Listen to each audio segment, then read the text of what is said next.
I know as a parenting coach ऐसी situations parents के लिए कितनी ज़्यादा ट्रिगरिंग हो सकती है। हमें लगता है कि उस बच्ची ने उस दूसरे बच्चे को जानबूझकर धक्का दिया ताकि वो उस दूसरे बच्चे को चोट पहुंचा सके, लेकिन असल में एक कम्युनिकेशन इश्यू है। वो बच्ची अपने आप में खेल रही थी और दूसरा बच्चा बार बार आके उसे इंटरप्ट कर रहा था। उस बच्ची को उस समय पे अपने वर्ड्स को यूज करके किस तरह से अपने लिए सीमाएं रखा जाता है ये समझ नहीं थी।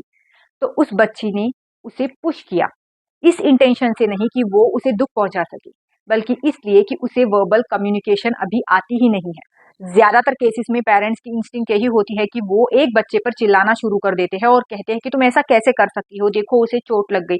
और फिर दूसरे बच्चे के पास जाते हैं, उसे उठाते हैं, कंसोल करते हैं। तो ऐसा करने से दोनों बच्चों के बीच भी राइवलरी शुरू हो सकती है। उस मोमेंट पे इम्पोर्टेंट यही होगा कि पहले आप उस बच्चे के पास जाए जिसे चोट लगी है, फिर दूसरे बच्चे के पास जाकर उसे समझाए कि उसने गलती कहाँ पर करी है और किस तरह से उसने दूसरे बच्चे को चोट पहुंचाई है। और फिर उसे ऐसे टूल्स दे जिससे कि बच्चा समझ सके और अगली बार ऐसे सिचुएशंस को अच्छे से हैंडल कर सके। हो सकता है हमारे बच्चे इस बात को एकदम से समझ ना सके क्योंकि अभी उनका ब्रेन अंडर डेवलप्ड है। It will take a lot of patience and understanding from us as a parents towards our children so that they could respond in a better way next time.